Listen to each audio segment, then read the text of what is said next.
So I'm gonna go grab a drink. Hey everyone, welcome to Slow News Day Live. My name is Steve Boykin, and I'm here in fairly frigid Boulder Creek, California. I am joined this evening by my amazing co-host Glory Jones. What's happening, Glory? Hi.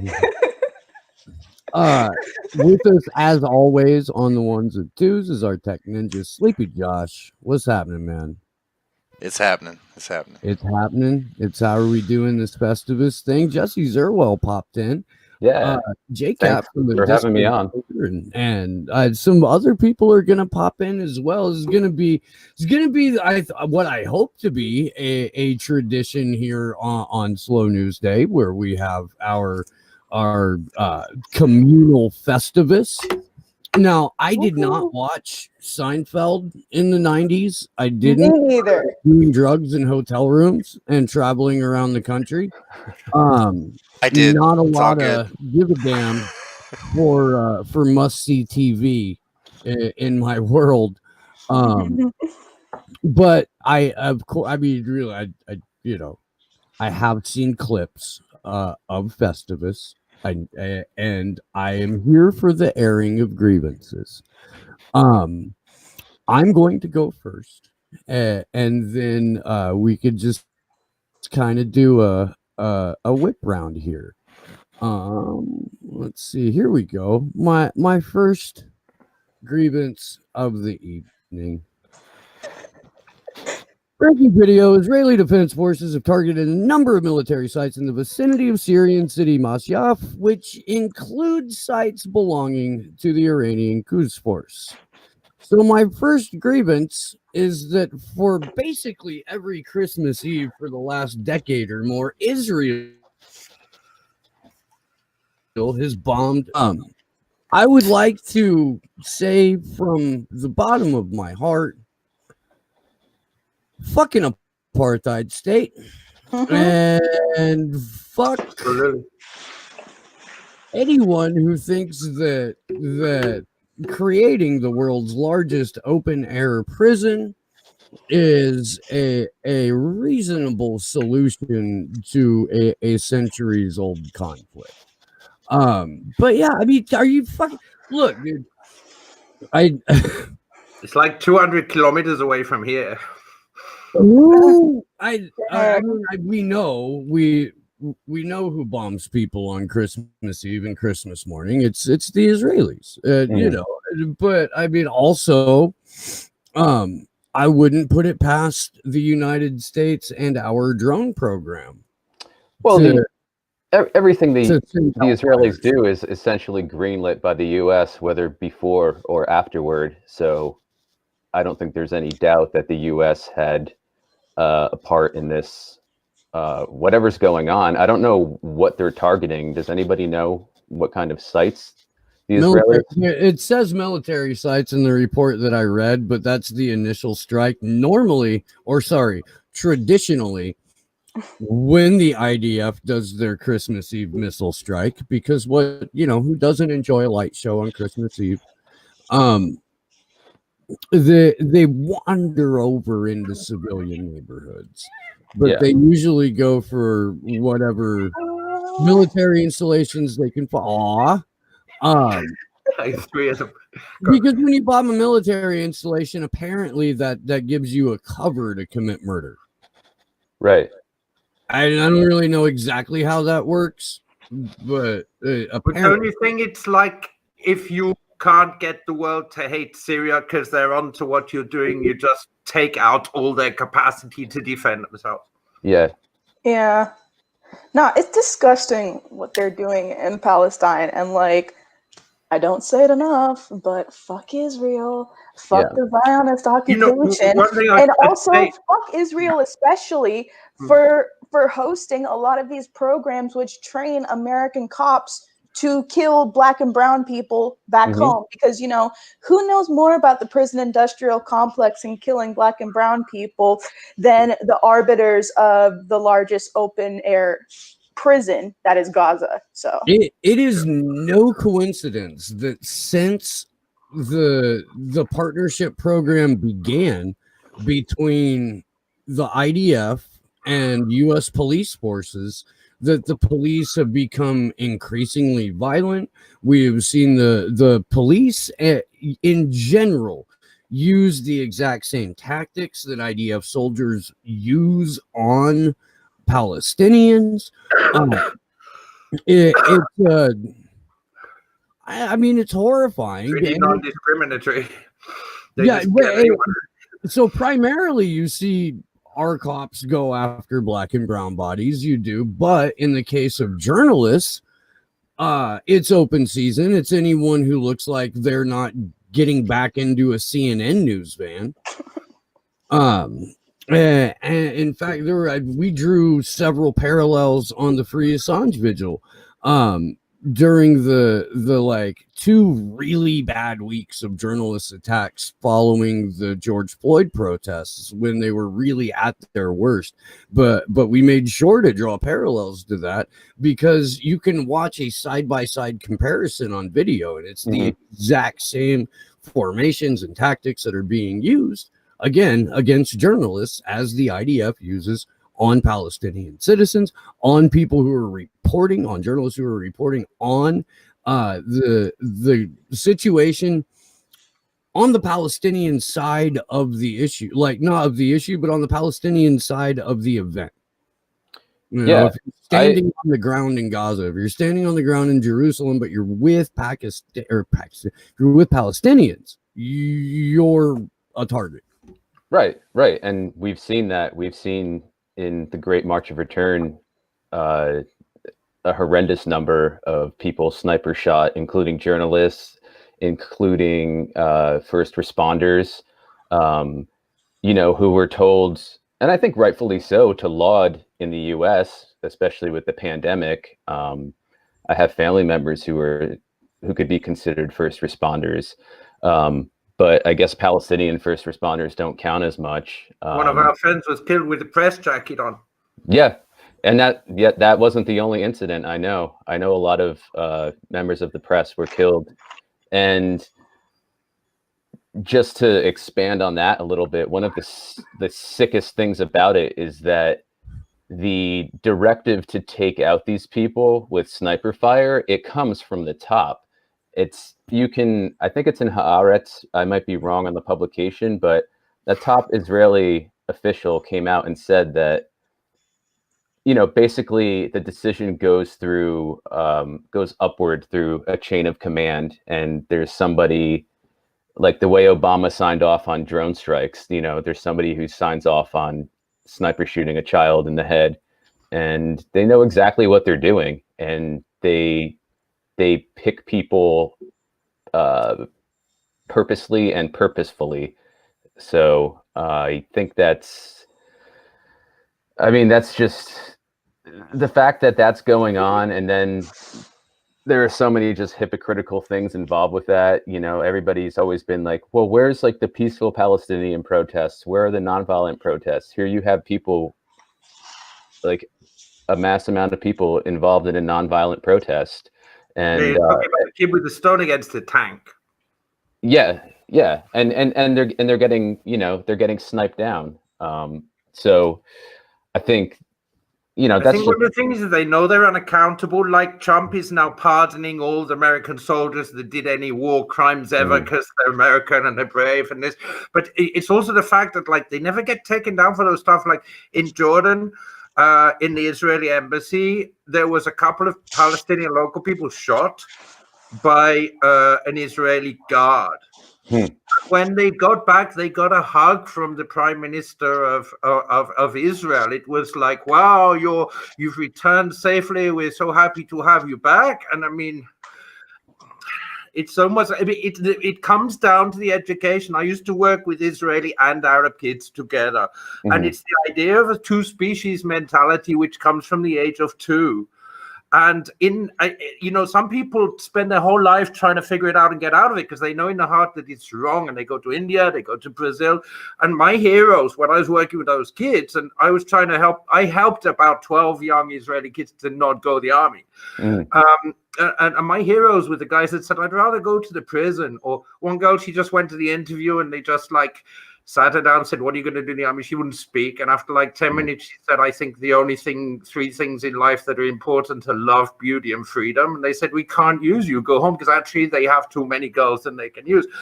But it's the psychology, because a lot of people there are not into this, and they go to the army, they don't want anything to do with it anymore. They want to do music and learn Arabic and sing.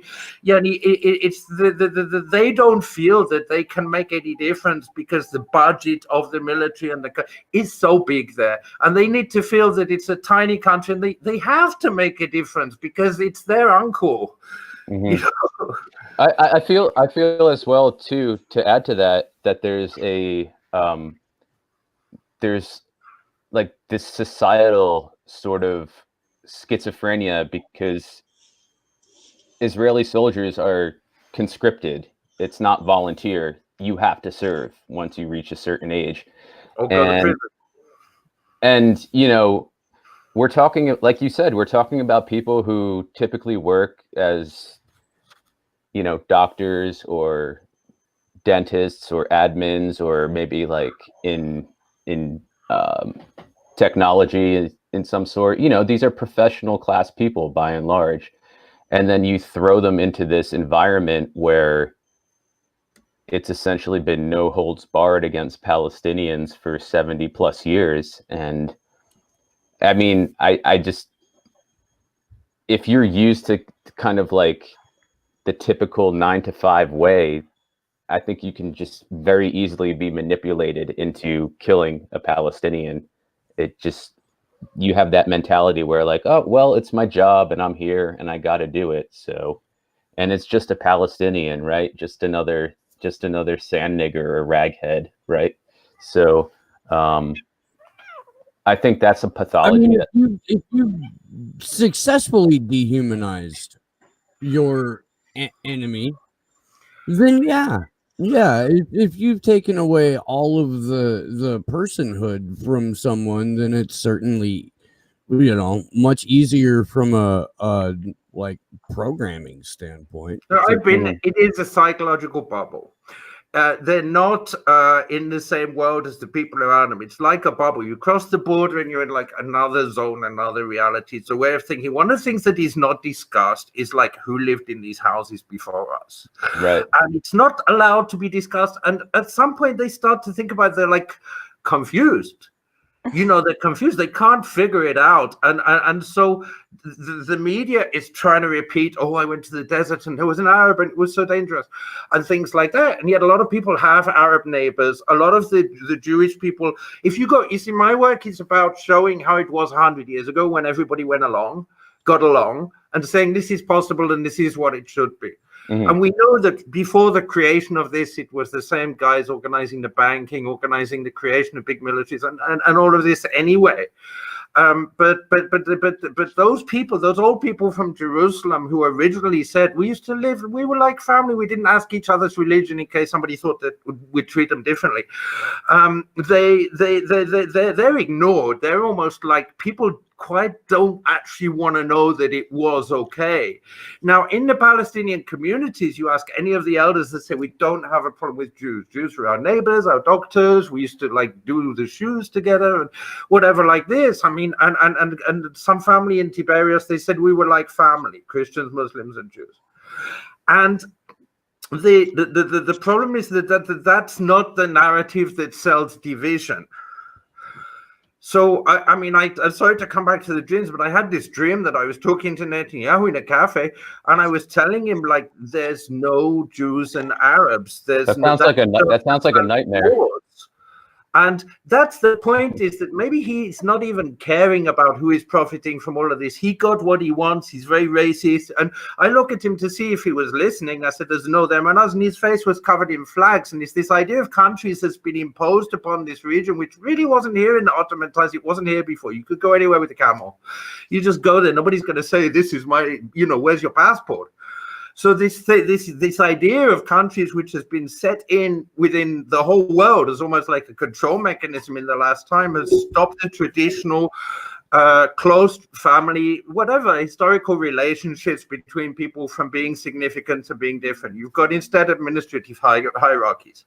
Goddamn Brits and military lines tend up to have a power over that, and it's about arms sales, it's about oil, and people have to realize that that is what it's about. It's not about the Jews in the Holocaust getting their safety at last or something like that. That's the narrative which is used to sell a war industry and a control over this part of the world. If there's no oil here left, or if there was no Jerusalem for the crazy fanaticist, right-wing mad people to think, you know, they've got some kind of agenda over, they probably wouldn't be there. It wouldn't be this problem.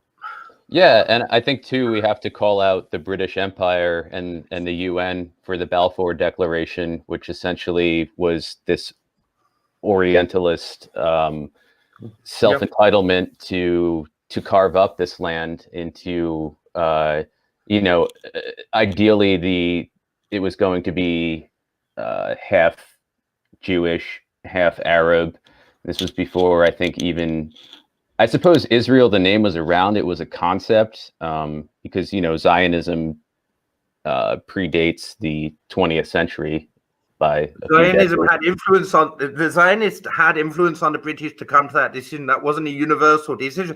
The Zionists got America into the First and Second World War because they owned the press. So Germany used to be really friendly with America, and America didn't have anything to do with the war. But the Zionists had the New York Times and this and this and this. They said, "I tell you what, the British, if you give us Palestine, we're gonna get America into the war and you're gonna win." And that was actually like the last century history in terms of how Palestine is central. Palestine was part of a deal.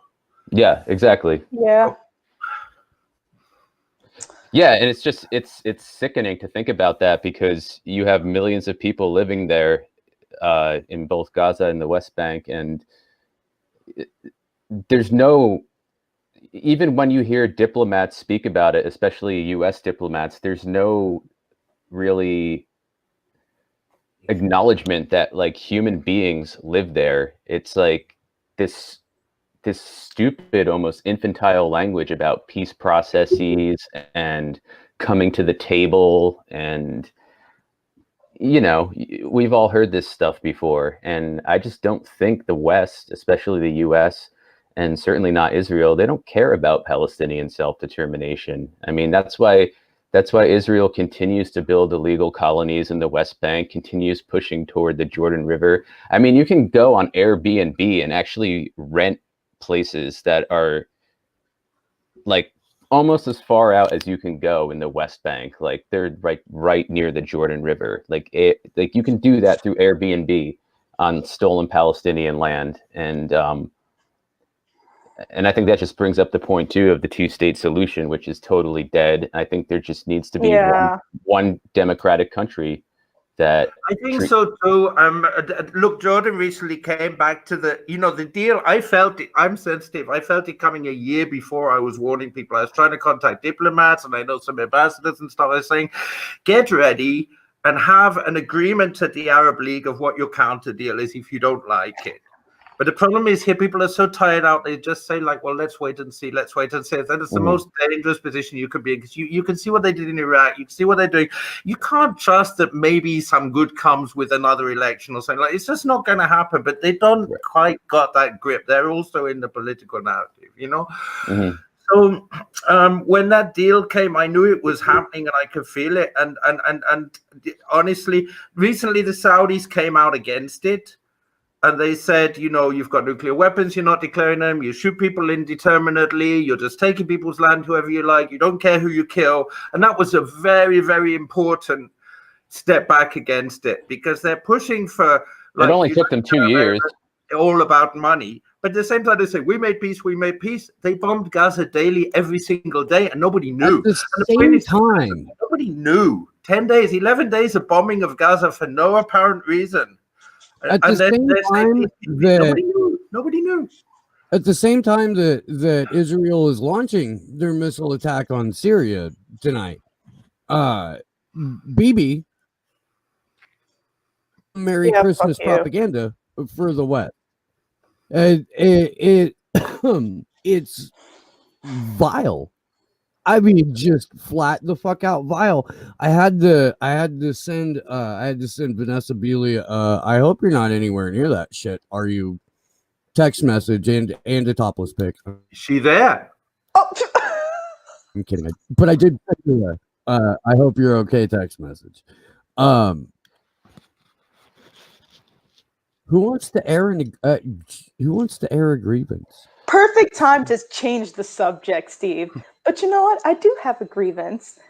And my grievance, after Steve, changed the subject from Vanessa Beeley, I just want to point that out. But my grievance is this individual right here. Is that Tom Hartman's Padawan? Who else is it, Steve? Know it. I just want to know. I just want to know what constitutes non-secular talk.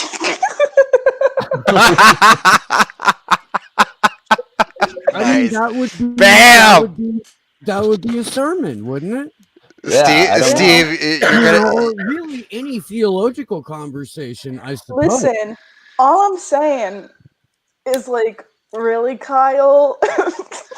Steve, this whole like, oh, Justice Democrats are just, good allies. They have their best interests at heart. They just have poor strategy and don't have a spine. Like, I saw some idiot, Jesse, going after AOC. He didn't for all his gumption, he couldn't even at me. Like, I don't care about recognition from Kyle Kulinski, but if you're gonna say something, say it to me as directly as you can, Pretty much. It's just like, Kyle's such a disappointment. And it's like, it's so obvious he's just turned into a gatekeeper to keep sucking people back into this perpetual wheel of electoralism. What do you think it has turned into? He's Tom Hartman's Padawan. This dude would rather do 20-minute videos on campaign ads than coverage of the Julian Assange case. Yeah, really, dude. I don't think I've ever seen him do any sort of serious or deep foreign policy analysis. It's all domestic. It's all horse race. It's all fucking horse race. It's all like domestic palace intrigue, and it's Here's how to make $1 million. He's a fucking schmagegi. A fucking like, Steve, you got to give him the lecture on being funnier than you. Okay, so just so we're clear, this is my show. You are the funniest. Okay, I'll dial it back. Nobody's allowed to be funnier than me. Okay. On my show. Down, Jesse. You're allowed to go and be funny on your own time. Okay, but let's put this in Fast Times at Ridgemont High terms. Since I'm here and you're here, that makes it our time, but it's my show. Yeah. So I get to be the funniest person on this. You're allowed to look. I'll even craft you a second fiddle. Fair enough. Fair enough. I will. Don't listen to him, Jesse. Second fiddle. He does not rule Fair you, enough. Jesse. As long as I have a fiddle, I'm fine. Sorry about that, guys. I didn't mean to derail y'all. Yeah, I know. The reason why... You totally did, though, because I have no idea what the fuck I was talking about before that. I'll just go back to where I started. The reason why I remember. I remember. You do? So, Kyle Kulinski has sort of perfected the TYT griftorama business model for people who are just like newly entering the progressive space and don't really necessarily know a lot about. Hey Morgan. Hey Morgan. Hey Morgan. Don't really know a lot about the independent media landscape. Don't really know a lot about politics in general. They just know that they don't like establishment Democrats and the regular news is shit. So they find somebody like Tom Hartman's Padawan with, a giant platform, and they're like, oh, well, this person must know what they're talking about. Otherwise, why would so many people be subscribed? And when they get there, you get the business model that has made so many fucking slightly left-ish fake woke YouTube grifters so successful, and that's you run a clip of establishment media and you wag your finger at it, and then you run a clip of an establishment Democrat and you wag your finger at it, and then you run a clip of establishment media and you wag your finger at it, and so on. And but never once do you actually it's Alex. Hey, Alex. Never once do you actually go out on there goes the room. People. Yeah, I totally agree. I totally agree with you, Steve. I'm almost there. As long as you can train your audience to only respond to the issues that you have beaten them over the head with, which are superficial at best, then they'll never leave you, because talking about something like the national security state, or talking about something like approaching it from a left perspective and discussing civil liberties automatically makes you a Nazi collaborator. This amount of money that goes into the Pentagon. This is the world that we live in now. So the space that they've carved out for themselves is it sits atop a pile of cash. Yeah, I say this quite often. There's no money in the truth. The reason why I pointed out Kyle specifically is just because he was the one that stupidly decided to take a cowardly pussy ass shot at Jesse. So I'm trying to get Jesse a little fired up because I'm a bit fired up too. So But where does RT fit? Trying to hype everyone up. But at the same time, the state of the independent media, the state of the allegedly independent media right now is so sad. It's depressing. Yeah, and it really is. Because I don't know what okay, I know this isn't news or anything, but I don't want to have to beg people to cover the surveillance state. I don't want to have to be hey, can you please pay attention to this? It's gonna be a big determinative of how, our lives turn out. Hey, Jimmy Dore, can you please pay attention to LAPD trying to get official blessings for facial recognition? Because it's going to determine a pretty big fucking part of my life going forward. Yeah. And several other Black and brown people in LA, minorities in LA, and activists in LA especially, or, hey, Kyle, can you draw attention to one of the biggest, events happening in DC with the Action for Assange event? Can you have one of them on your show to do a deep dive into Assange? Or hey, TYT, can you just not be massive douche cunts? Because...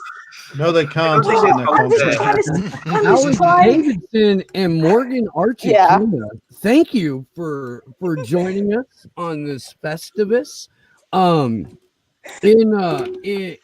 alphabetical order, air your grievances. Not in alphabetical order of all your grievances, but in alphabetical order of your last names, not your first names. Y'all joined mid-rants. I apologize for that.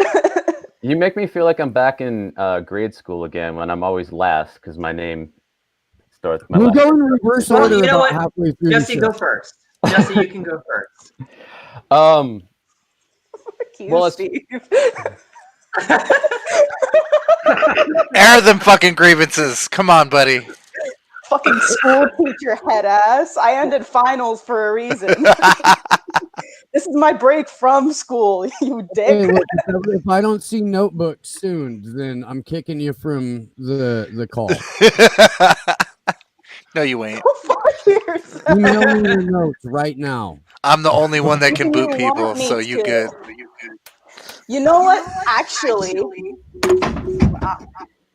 I'll pull up my fucking grades for you, bitch. Really?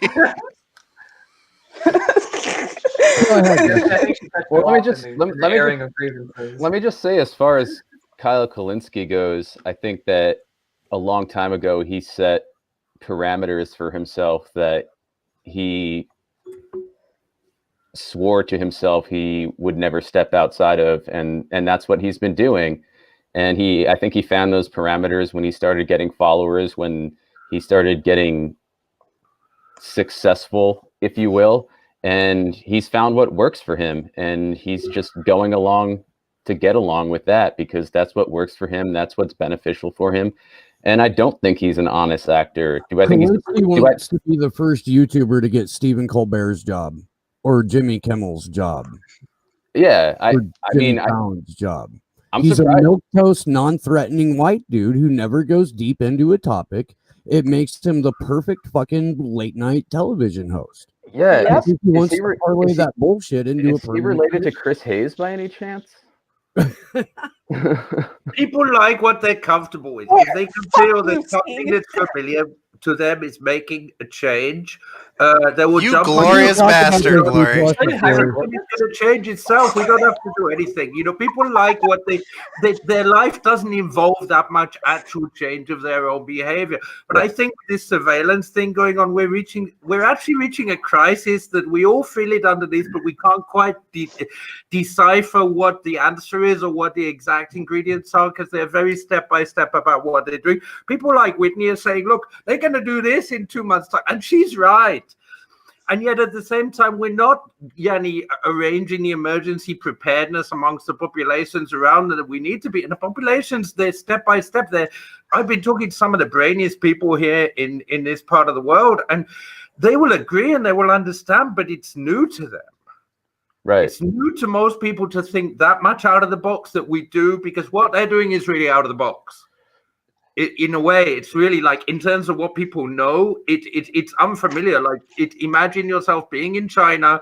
If you cross the road and there's a street light and you're not supposed to cross at that time, your social credit score and your money and your job and what you're doing in your daily life goes down. And they seem to be aiming for something like that.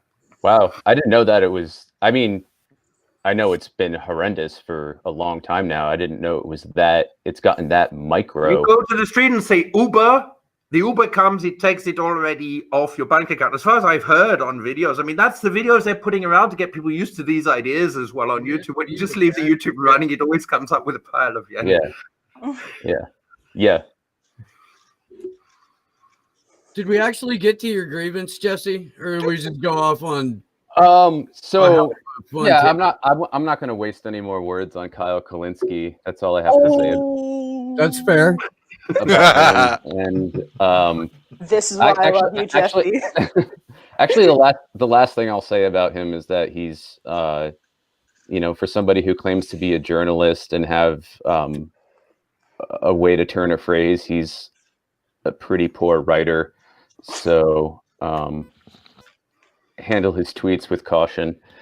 No, but I think like the main thing that really is on my mind right now is the Israeli bombing of Syria, and it's totally illegal, and I haven't read enough to understand what the motives are yet, but I mean, it's just, again, Israel does nothing without a U.S. green light, whether the green light comes before or after, and it's just the short shrift it's given. I mean, people like us, we pay attention, we know about it, we care about it, but quote unquote normal people, it's given such short shrift in the mainstream media that most people consume that it doesn't even like blip on the radar. And I don't understand why we can't leave Syria alone. Like, can't we just leave Syrians alone and let them have their own resources? We're not going to get that pipeline without that. Yeah, and the same goes for Palestinians, for Yemenis. But I know, like, yeah, you're right, Alex. It comes from empire, it comes from imperialism. It's that like incessant drive. But we learned by watching you, Alex. We learned by watching the Brits. That's how we know how to empire. And since you're the only Brit on the panel right now, I'm personally blaming you. It is all my fault, but I'm claiming that the Irish half of me gets away with it. The English half of me is just totally gone though. I mean, also everybody else should learn about how the British Empire truly ended, which is the land-based empire truly ended, which was that the Indians who previously fought in its army turned on it and turned their guns on it.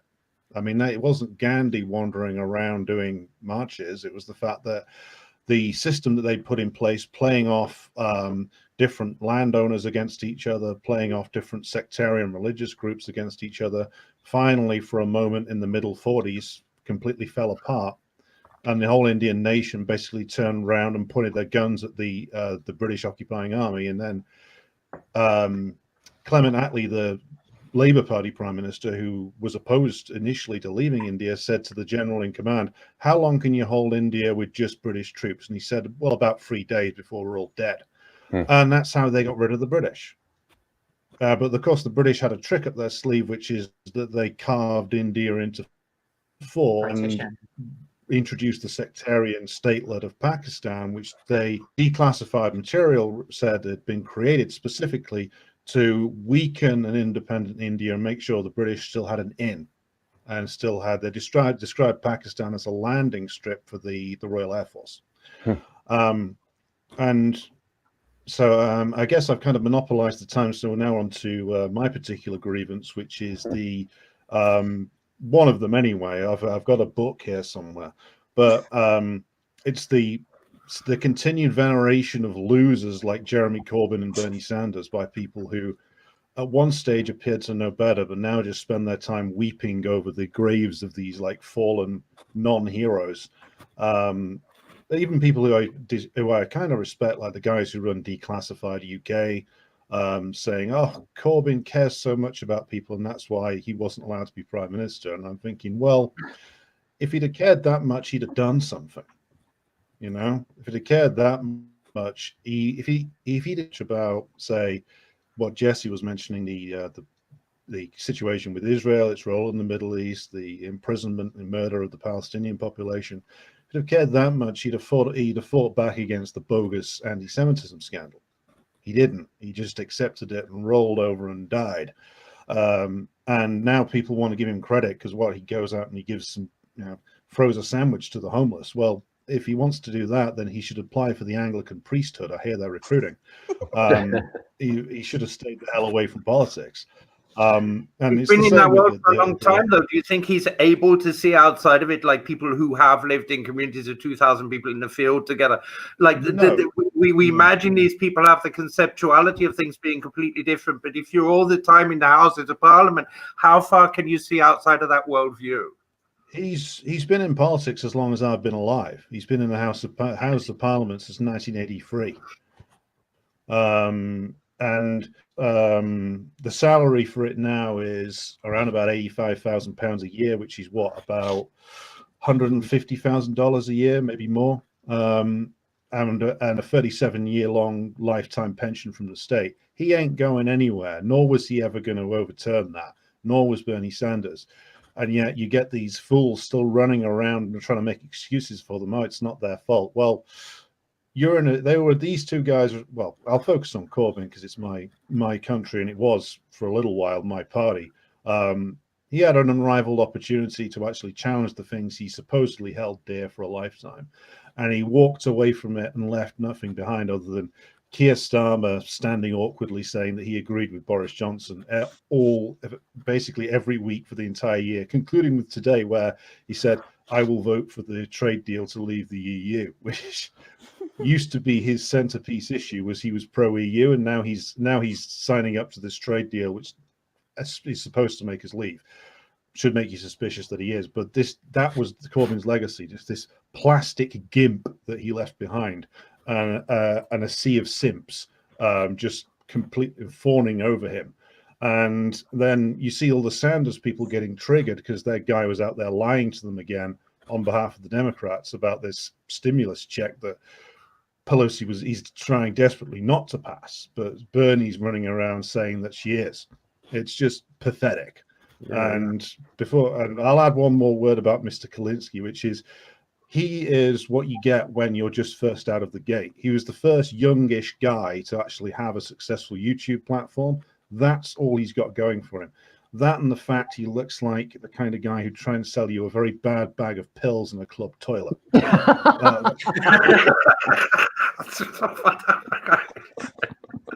Oh my god, that is so fucking spot on.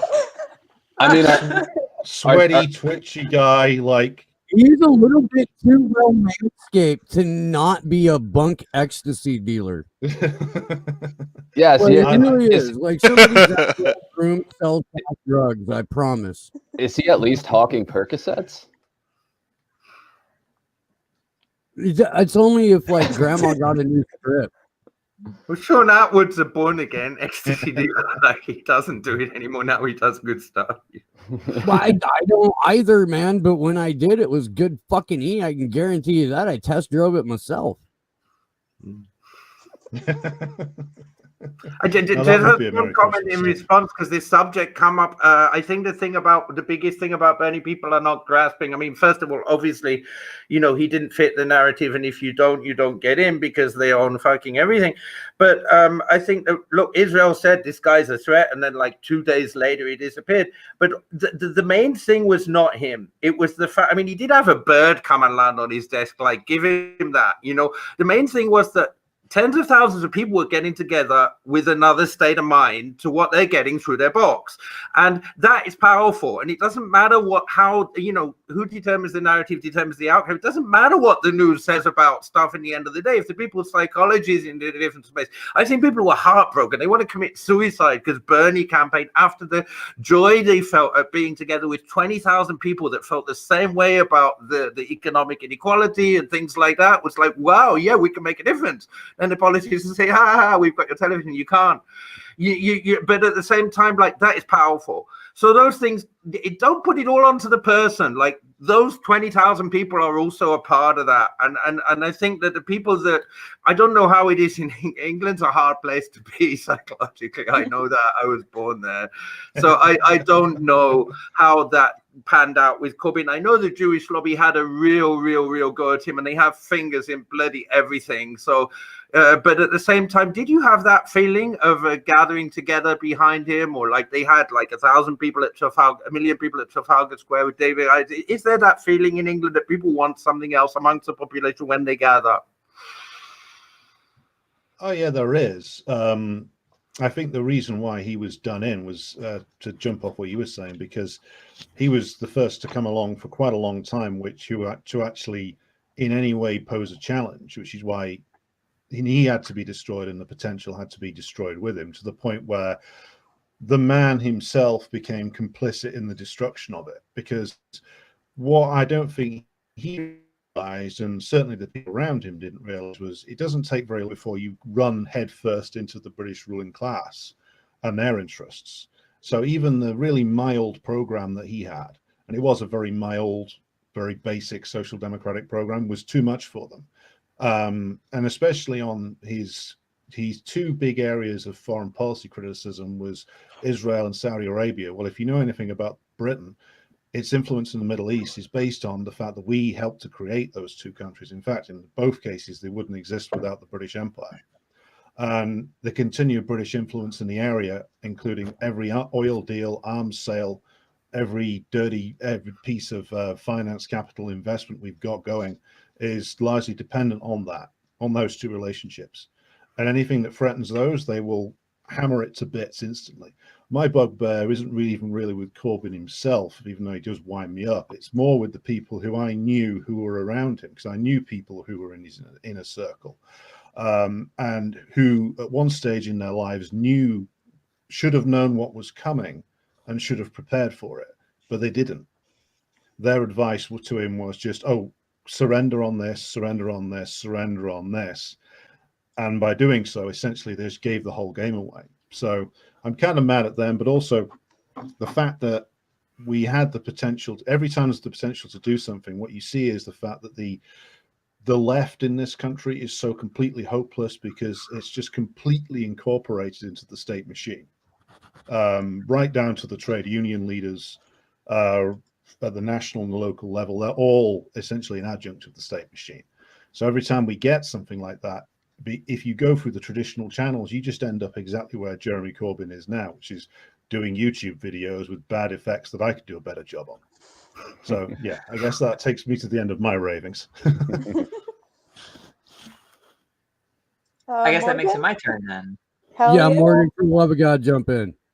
All right, so the thing I've been angry about for the last 2 weeks has been Trump's recognition of Morocco's claim over Western Sahara, which I've spent no short amount of time writing about, because it is in every way bullshit. Talking about colonialism, talking about Israel and its underhanded deals.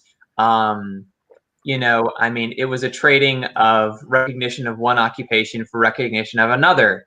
The Moroccans recognized Israel, or extended re-normalized relations with Israel, and in exchange, the U.S. recognized this colonial claim over Western Sahara, which is illegal in absolutely every way under international law, because the United Nations is overseeing the process of holding, supposedly, the process of holding a independence referendum in Western Sahara. They promised in 1991 they would do it, and they have never fucking done it.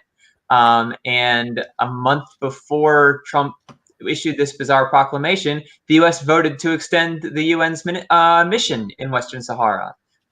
So it's complete bullshit, and it's Moroccan colonialism and it's U.S. colonialism by extension, because most of the resources that Morocco mines in West Sahara then get sent to the United States, and in particular phosphates. Morgan, sorry to interrupt, but can you talk about the sort of, I mean, not sort of, it is the apartheid wall that's involved with that Yeah. occupation? So what happened was, go back to 1975. Western Sahara was a pair of Spanish colonies that were together called Spanish Sahara. And when the Spanish left, Morocco claimed half and Mauritania claimed half. And the Polisario Front, which was a political organization formed by the indigenous Sahrawi people, fought against both of them, declared its own Sahrawi Arab Democratic Republic, and signed a peace treaty with Mauritania. Mauritania withdrew, and then they fought a war with Morocco until 1991, and until there was a ceasefire. And to kind of win the war and control like the Polisario's guerrilla attacks, the Moroccans built a 2,700 miles long sand wall that cuts Western Sahara in half. On one side is all of the main settlements, all of the natural resources and stuff, and then on the other side is just fucking desert. Mm-hmm. And they've just turned the western half into just kind of their own resource colony. They've given tax incentives for Moroccan settlers to go there. They give tax breaks to like phosphate mining and shit like that. Subsidies rather, excuse me. So they've just kind of carved out their own little colony there to use for themselves. And they built that. It's that the Israelis helped them build the sand wall.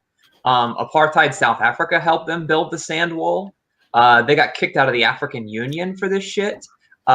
So it's in every way bullshit, and it's just another type of apartheid rule.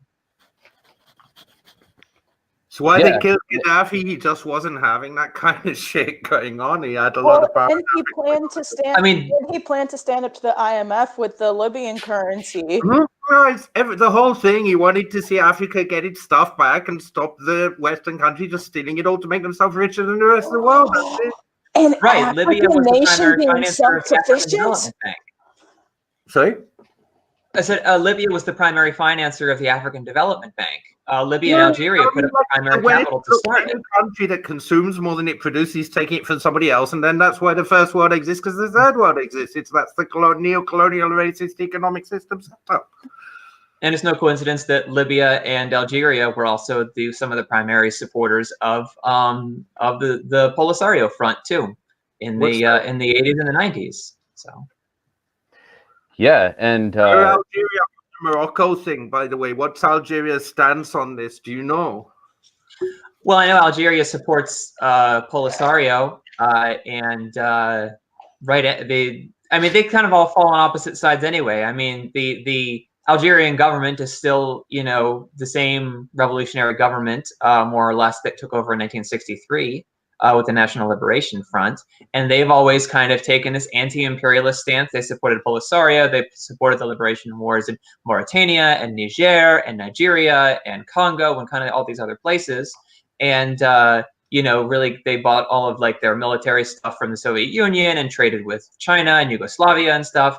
And Morocco housed one of the largest air bases for the U.S. Air Force, where the nuclear bombers would stop off before they came back across the Atlantic again.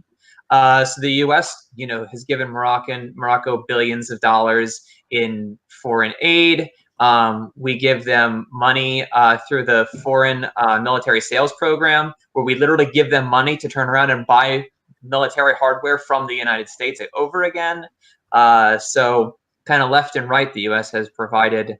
This Morocco and Algeria have kind of fallen on opposite sides of everything. So Algeria is not behind that. Will they speak out against it at the United Nations? I mean, something that I saw on Twitter that just flipped past, and I was like, people they already have, yeah. The United Nations recently said the deal of the century. Actually, most countries are now not. They don't acknowledge it. They're not into it. United States is just one country. That just didn't come out.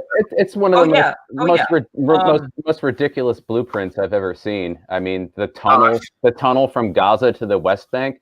Israel is constantly obsessed with blowing up supposed Hamas tunnels, and they're going to allow one to go from Gaza to the West Bank. Like, fancy thinking, Jay Kush, but it's not going to fucking happen. No, I what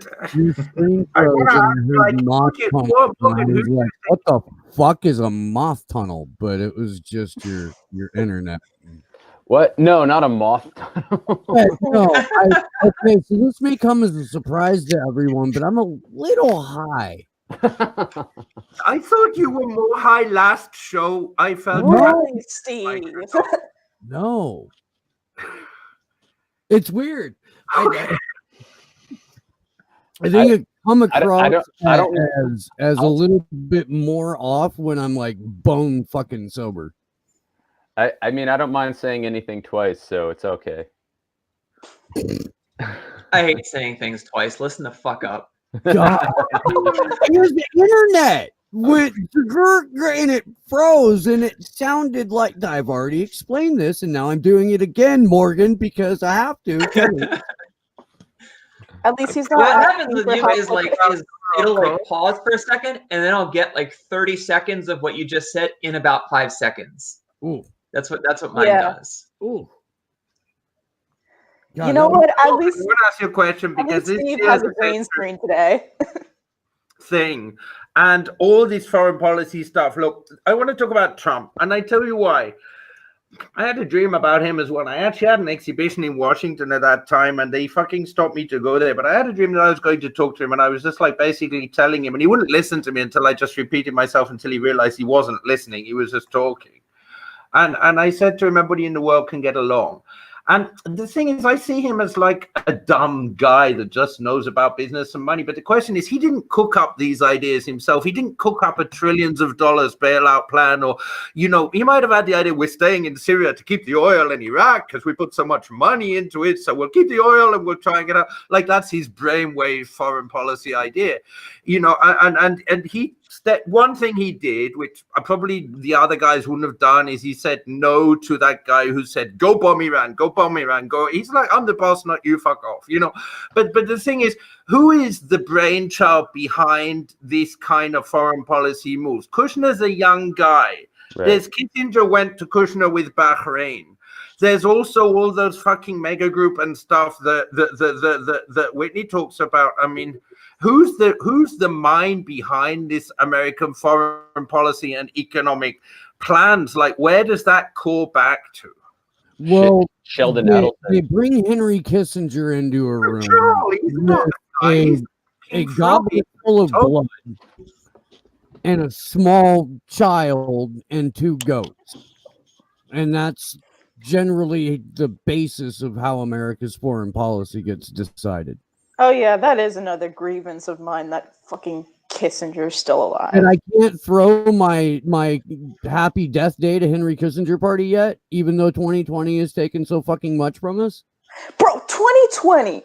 How dare you take Kobe and Maradona and Chadwick Boseman before Kissinger? Fuck you for that. Yeah. Well, there are still 11 days. I don't believe it. I believe it. Nice, Morgan. There's 11 days. We have hope. With children blood. They replace their blood with children blood to stay alive all the time. They've got clinics for that. Those old people, Bush Senior, and they go to clinics and they get their blood taken out, their old blood taken out, and they get children blood put in so they can live to 103 or whatever it is. So remember when John McCain thankfully passed away? Lightning struck the Washington Monument, and you know that reanimated. Think about what it's going to be like when Henry Kissinger dies, and he's it's going to be like Thatcher, and he's lying in space. Fucking party, dude! We're gonna have the biggest goddamn party known to man.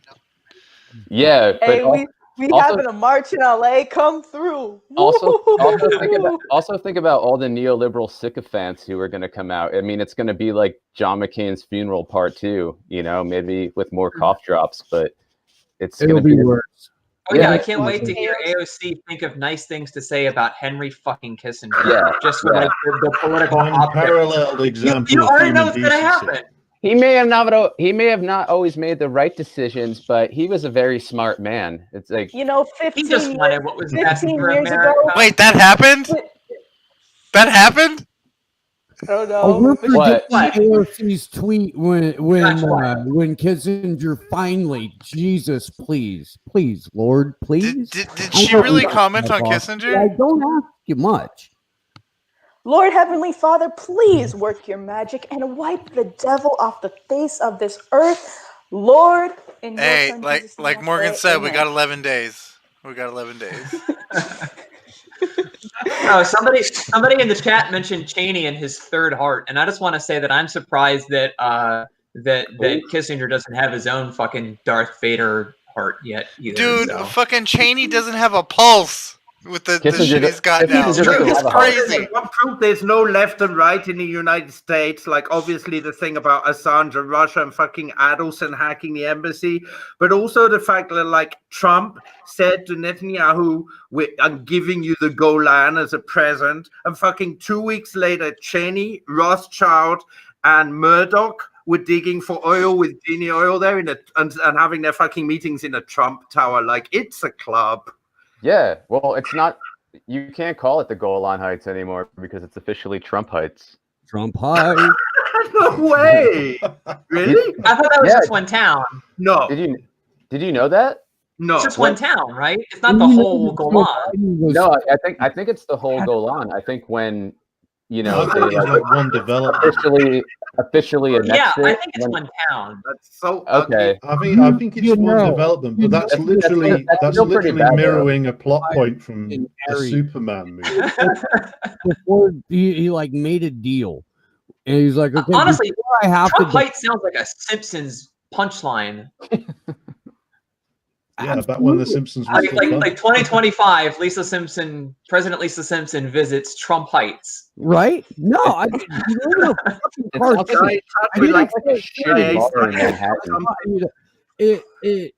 Joe Biden will get the entire Golan Heights named after him, though. That'll be like he made a deal. Like, okay, before you sacrifice me so that Kamala Harris can be president for a decade, in my 2 years and 1 minute as president, I want the whole Golan Heights to be the Biden Heights, and you can keep the little tiny Trump Heights inside the Biden Heights. Okay, that's the one thing that and maybe they'll give it to him. Maybe they will, man, because Joe Biden's the guy who was screaming into a microphone, "I'm a Zionist. You don't have to be a Jew to be a Zionist." Like, he's right about that. Very true. Well, I mean, traditionally, it started from the fucking like quasi-Anglicans, didn't it? First, it was Christian 19th century Anglicans. Yeah, they thought that if the Jews returning to the Holy Land would like begin the end of days. Yeah, and that's what do you call that? Millenarians. Yeah, millenarians, and that's still a belief. I mean, Reagan was huge about that. That's one of the reasons that Reagan was such a huge advocate of the timber industry, because he understood that, like, this scorched earth policy of cutting down trees for the industry was, suicide for our environment. And he was of this millenarian mind, like, but we're all gonna die anyway. Isn't that Parsons' deal too? What we call Christian fundamentalism now. Like, we got to bring about Reagan actually the apocalypse. said, if you've seen one redwood tree, you've seen them all. Yeah. And like, I want to punch his corpse for that. But he'd only ever seen one on set. Well, Christian Zionism predates Herzl. I mean, that goes back to Lincoln. Like, Lincoln was the first American to dispatch a team to the Middle East to survey the Holy Land in the interest of supporting Jewish resettlement. Even before Herzl came along with any kind of, like, Jewish nationalism or whatever, like, that was that's how deep it goes. That was really Herzl's mission, was convincing the British and the Americans to support his idea, was when it really got any traction.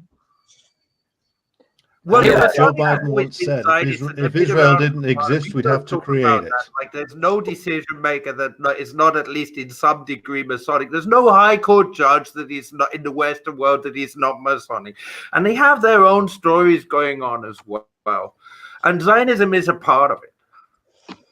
I mean, I would say that's not conspiracism. It's true. You go to Masonic lodges and see them meeting after sitting in hotels, their special hotels after meetings and stuff, and they are those guys, Yeah, it's not a conspiracy theory. One more time, Alex, though, because that quote is fucking. I don't think we all heard it. Yeah, I was going to ask Alex if you could repeat that. That was very good. The Biden quote from all the way back in 1986, which is that Biden said when one of his when he could still do these sort of long perorations on the Senate floor that simultaneously obnoxious. He was saying, if Israel acts in our interests, if Israel did not exist, we would have to create it. Which is exactly the same rationale that James Arthur Balfour used to justify the Balfour Declaration, which gave birth to Israel. Which is, he said it was going to be Ulster in the Middle East. If you know about Ulster, that's it. In its an island, that's exactly the same. Which is, you create, you ship in a bunch of hyper-aggressive settlers. Their role isn't to do anything sustainable, it's to run around fucking everything up and making sure the local population can never unify against you. And that's exactly what they've done. The Palestinians never had to have a strong government before they had to have a strong government. They didn't have one. They were part of like a huge empire, and they were pretty much going okay with the rest of the people. And the British Empire made sure that they never actually developed before 1947. So they had no strong centralized authority to resist. And then, Britain plays every side against each other for the next 60 years, 70 years. The aim is not to actually create a settlement. The aim is the chaos is the aim, because the chaos is where the profit lies. Yeah. Yeah. Well said. And I think the same applies to Iraq. The same applies to Yemen. The same applies to Palestine. I mean, it's cliche at this point, beyond cliche, but I think so because it's true. Divide and conquer, and that's what it is. I mean, if you take Palestine for example, you have these Western-backed machinations that have pitted Hamas against Fatah, right? And it just becomes this thing that builds and builds, and like Hamas hates Fatah, Fatah hates Hamas. There's no way they're going to unify. They're also in territories that are split by Haaretz Israel, and you've got Ari Ben-Menashi saying that the Mossad made the Muslim Brotherhood. I don't know if it's right or not, but Britain made the Muslim Brotherhood. Yeah, well, and Hamas as well was actually promoted and encouraged by Israel in the 80s as an alternative to the PLO. And You know, they when killed Arafat, who was the only real Yanni. Say again? They killed Arafat. He was the only proven on unifying figure. the documentary on Al Jazeera. They got together with his wife and they proved he was poisoned with radioactive polonium. The Russians said no. That. Swiss said no, but the French said no. We've got the evidence. Here's the evidence. Just before the half-life died out, they absolutely proved he was poisoned with radioactive polonium. Yeah, I had heard that. I haven't seen that documentary though. It's very fascinating. His wife got, pushed on it, Yanni. With Al Jazeera, they said, okay. The PA wouldn't have Al Jazeera around after they realized what was going on, by the way. Yeah. I actually want to loop back to this. I don't know. Somebody we're all shouting, so I don't know who said it. Somebody said that the UK helped create the Muslim Brotherhood, and I would like to hear about that. No, I read about Hassan Obama, said by that. Was that? Well, that was Muslim Brotherhood was one of our creations in Egypt, because when we were forced out of Egypt, because Egypt had been a British occupied territory since really the driving out of the Napoleonic armies in 1807 or 8, something like that. Anyway, by the time when Nasser comes in, there were small groups of like Wahhabists and Salafists in Egypt, but British intelligence really encouraged and funded the growth of the Muslim Brotherhood under its chief ideologist Sayyid Qutb, and counterbalance of disrupting and destroying Nasserism, the form of Arab nationalism that Gamal Abdel Nasser was promoting. MI6 and the British government played a huge role in promoting it. Sorry, Alex. It cut off for me. You said in destroying what exactly? Nasserism. Okay. The form of Arab nationalism pioneered by Gamal Abdel Nasser. This really intensified after Nasser humiliated the British and the French in the Suez Crisis. Again, where we used Israel's justification for our military intervention and invasion of the Suez Canal. But the Muslim Brotherhood has a very long association with British intelligence and the British government. That's why there was so many, when the whole war on terror narrative started and everybody acted surprised that we had a bunch of Wahhabists and various other Muslim extremists living in London, is because we brought them here. The British government brought them here for training and sending off to all parts of the Middle East, or why we had a bunch of Libyan guys living in Manchester, my home city, one of whom went on to do a suicide bombing. 20 times, because the British government brought them here. Yeah, and the British government brought the Libyan Islamic Fighting Group to Manchester to reside there and then to use to try and assassinate Gaddafi in the 90s. And then we shipped them all back to Libya in 2010, 2011, and then we gave the Manchester bomber. The Manchester bomber came home on a Royal Naval vessel and then went and bombed that Ariana Grande concert with an MI6. So all of this MI6 passport. Yeah. So if Gaddafi said they never did Lockerbie, they just agreed to say they did things just to let things fucking chill out as well. That's also something. Yeah, they did that. And if anybody wants to read a good account of what responsibility for Lockerbie was a deal. If anybody wants to read a good account of what Alex was just talking about with regard to the Manchester bombing, Max Blumenthal in his newest book covers it really well. I actually didn't know that there was that connection until I read it, but it's insane. Yeah, there's a very good book by a guy called Mark Curtis, who's a reporter for Declassified UK. He did a long book on the associations between the British government and Islamic fundamentalism. Mm-hmm. You can find it pretty cheap now. What's it called? But there, the association, British Jihad or something like that. I can't remember the exact title. Google Mark Curtis Declassified, and you can find these. I have a random question. I do. How soon into the Biden-Harris administration do you think the official war on Christmas will be declared? I think you're right. Because we'll be so far Kamala Harris we'll be back to the war on Christmas bullshit again. Oh God. And you've got Kushner and his wife sitting outside, happy Christmas, like they don't bloody celebrate Christmas like the demons celebrate Christmas. Should we all thank Donald Trump for allowing us to put the Christ back in Christmas? And so I'm fucking. You had 4 years of Christmas, Steve. Now you've lost it again. Okay. You know?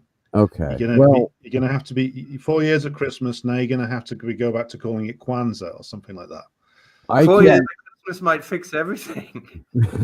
Think about the flip of logic there too, though. It's like you're criticized because you don't celebrate or recognize Christmas, but if you do celebrate and recognize Christmas, you're essentially worshiping probably a fictional eccentric rabbi who is in like Bronze Age Palestine. And why would you want to do that? With me. Good excuse for a party, I guess, but we don't need Jesus to party. I mean, when else are you gonna if like? he was here, I think we would. Said like somebody who's never partied with Jesus. Right? Yeah. I mean, how would the motherfucker turn water into wine? Yeah. I'm saying fish and bread, it works. And that was in Kano, where Israel massacred hundreds of people twice. I think people do have to understand in the USA though that Jesus was not a Zionist. Right. You know, that's a really important point to all those evangelists that like, we got to get all the Jews together. Jesus said this temple is going down, and after it went down, that happened. And, you know, the moment that he was crucified, the curtain in the temple like ripped in two, and he said, there's no holy of holies, there's no bloody religious hierarchy anymore, like it's with you guys. You know what I mean? Yeah, but I still think all of that is, I think the Bible, the Quran, the Buddhist writings, they're all fairy tales. They're all ways that we've tried to explain things that we don't understand, things that we're afraid of. And like there are first attempts at fiction, there are first attempts at history and science. And I think anybody with a fair, reasonable mind can see now that they're wrong. And like, what's the likelihood that they're all wrong, or that one of them is exactly right? And I don't think it's a competition between them. I think there's a unifying thing. I mean, it's like the Tower of Babel happened, but it's like there was a great guru in India that said like all the religions are like a huge tank of water, and they've got different taps, but all those different taps have names, and that's like the different languages that people have. I don't think we'd find a resolution on the subject if we went there. Right? That was Sri Ramakrishna. On the day of 9/11, I didn't do news for 15 years, and I lived like a long time, you know, just saying like, if Spirit wants to show me something, I'm going to learn it from the people that I meet, because I don't believe in media. And I got sick, and I was listening to classical music in a caravan, and I started getting news blasts, and I heard about 9/11. And I was only reading the Bible, and I opened the Bible, and it said like, Babylon is burning. In 1 hour, her towers will go up in smoke, and the kings and the queens of adultery, the earth which committed adultery with her, will mourn. And 2 days later, I had a dream to go to the desert, and I went to the desert for like 9 months. But, you know, I think that there are things that are like, people have their own relationships with those things. They're not for others to determine to others. They're personal things. If something comes to you, like that's your way. If you get dreams and things like that and signs, and you say about Celestine prophecy, I don't like it either, but at least it was talking about like things lining up in your life or not lining up, and you getting prompts and signs and things like that. Like, it's important to have a relationship with something which is like bigger than all our ideas and minds, because we can get help from there if we ask, I believe. Yeah, no, I agree. I just don't think it has to come from any sort of organized religion. And but again, if somebody chooses, if somebody chooses to assuage themselves with organized religion, I'm okay with that, as long as they're not putting it in my face. You know, I don't think organized religion is going to go anywhere for a long time, if it ever disappears. I mean, we generalize things like the church, or Trump will say the Muslims don't like them. You're talking about a sixth of the world's population. Like, you know, the thing, we can't put these things into boxes. There's good and bad people in every religion for sure, right? So I know loads of good people in the church who are really trying to do good things. Yeah. And then the couple of like pedophile priests that have been around and getting on, like they give it. All of those people a bad name as well. Most people who go into religions go there because they want to be better people, to be honest. Mm-hmm. If they choose it, if it's part of their culture. As a Christian who's divorced from most English churches, I can only comment on my own experience, which is I was raised an atheist, but after hitting one divorce and the bottom of too many bottles, the only truth I found was through religious expression.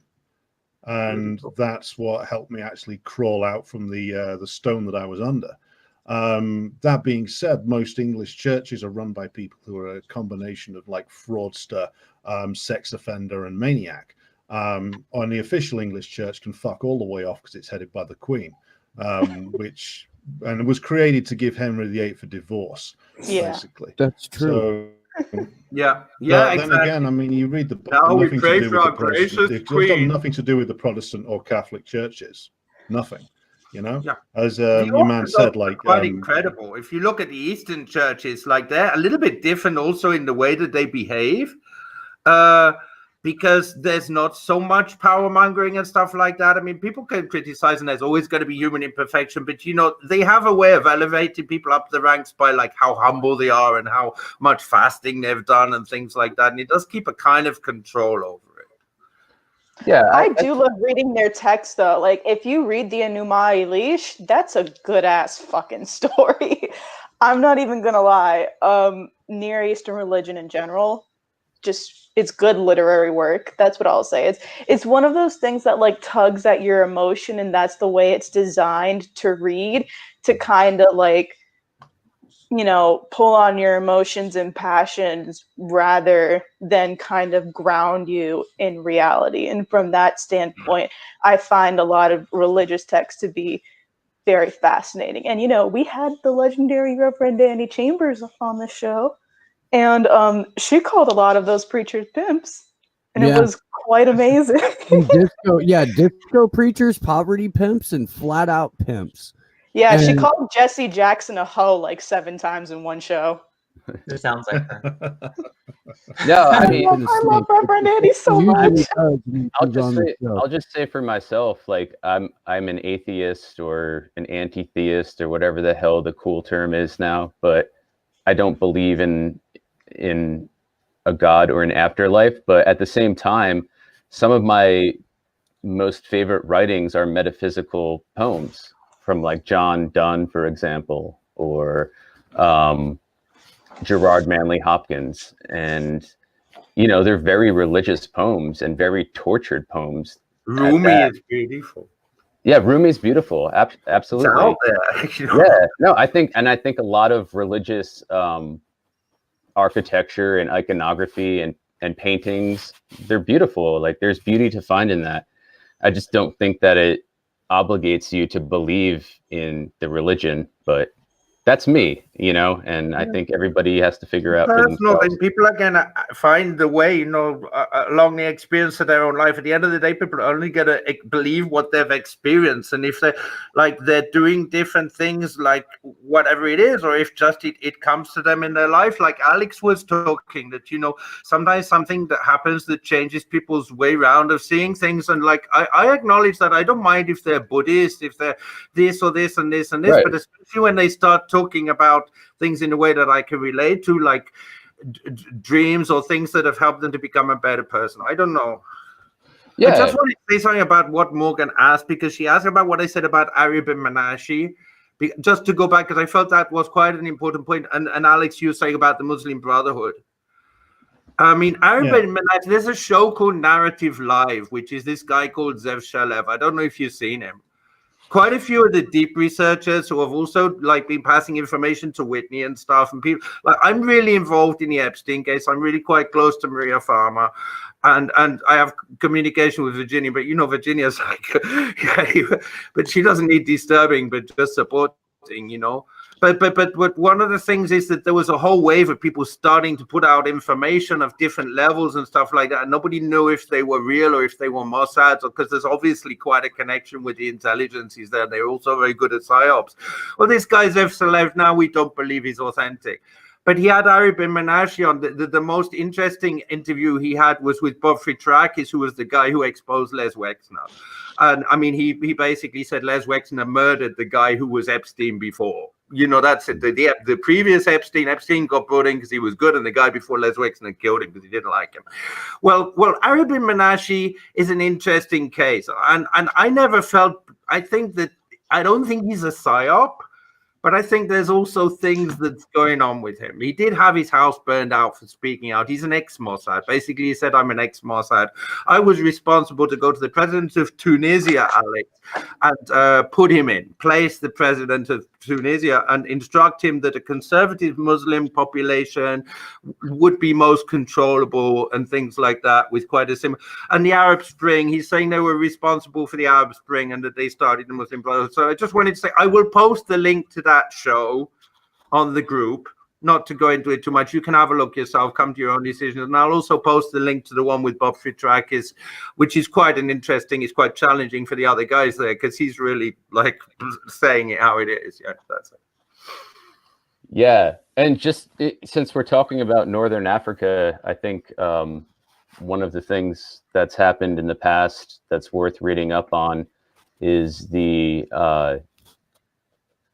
so-called Algerian civil war, where a lot of the brutality that we're seeing now in the Middle East is sort of, I wouldn't say it originated, but somewhat originated.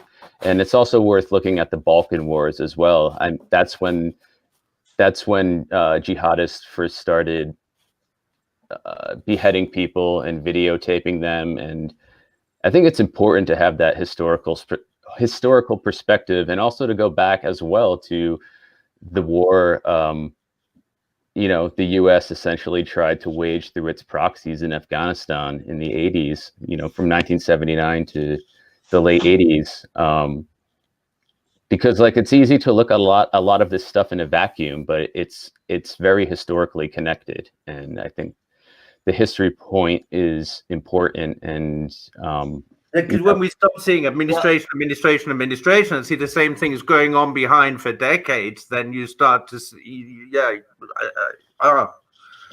are they? What excuse do they actually have to be still in Afghanistan? Actually, yeah, and excuse, is there one? Why Obama drops 135,000 bombs a year? Is there an excuse for that? Well, there's money to be made. Well, he did it because he was told to. Same with Trump, right? I mean, he said leave the Pentagon to their stuff. That's what I've been advised, and they just carry on.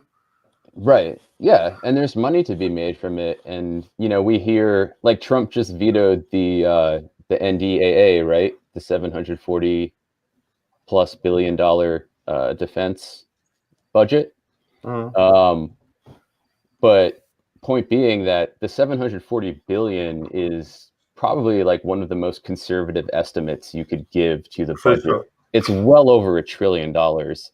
And, that includes so many ancillary expenses we're not aware of. They want to make a law last year to lock down how much it actually is, actually. The U.S. nuclear program is cataloged under the U.S. Department of Energy. It's not a Pentagon program. Yeah. So and Morgan, you've done a lot of research on this. Maybe you can speak to that. And, we recently talked to you on Facts on the Ground about Space Force, and there's another drag on the budget. So maybe you can they conceal it in as I said, in the Department of Energy budget, because the National Nuclear Security Administration or Safety Administration is a part of the Department of Energy, and that's what handles the entire U.S. nuclear arsenal. In terms of building nuclear warheads, testing them and designing them and all of that shit, which are all done at U.S. national laboratories. It's one of the few functions of the Defense Department that they don't, hire defense contractors for, is actually building the nuclear weapons themselves, the nuclear warheads. So that's a direct U.S. Government expense.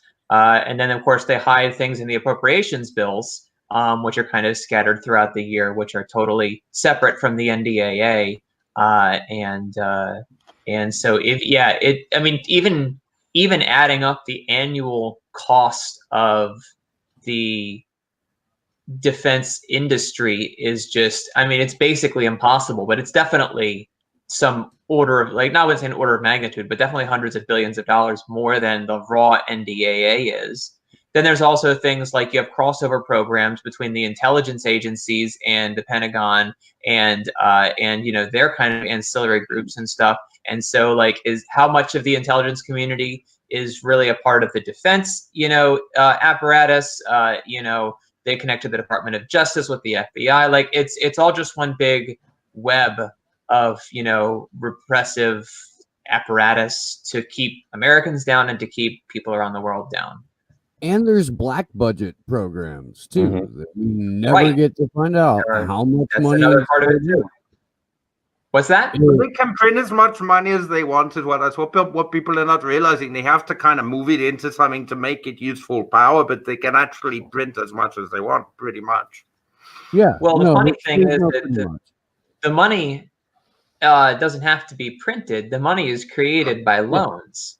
I mean, that's the way that money is actually created in capitalism, is through loans by banks, and then the mint just prints the money that is used to represent the paper cash that's used to represent that money that already technically exists in the form of capital. Because the dollar's the world reserve currency, the whole world ends up kind of like paying back into that hole. I guess it's a faith-based belief system. If you want to, not to you know, keep going back to religion, but it's a faith-based belief system. When you have free-floating fiat currency, and you can just make it up as you go, the amount that the Federal Reserve has just created out of thin fucking air, a couple of keystrokes, since like August of last year, is well over 20 trillion now. $20 trillion. I mean, the thing is, it's not true fiat currency, because the value of a dollar is still ultimately connected to the value of gold. Yeah, but it's like 30 something matters. It's just not a direct pegging like it was before 1970.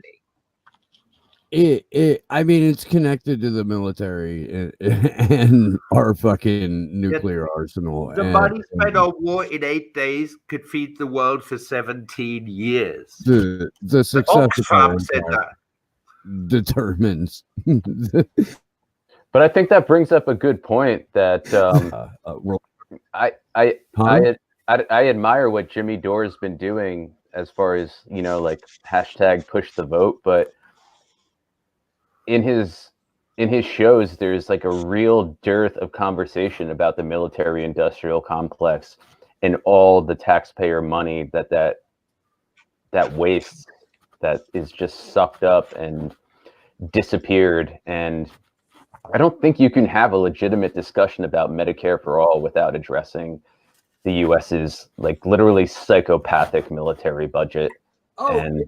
Until people figure out that our foreign policy is what determines our domestic policy, they're going to be walking around about as informed as your average Fox or MSNBC viewer.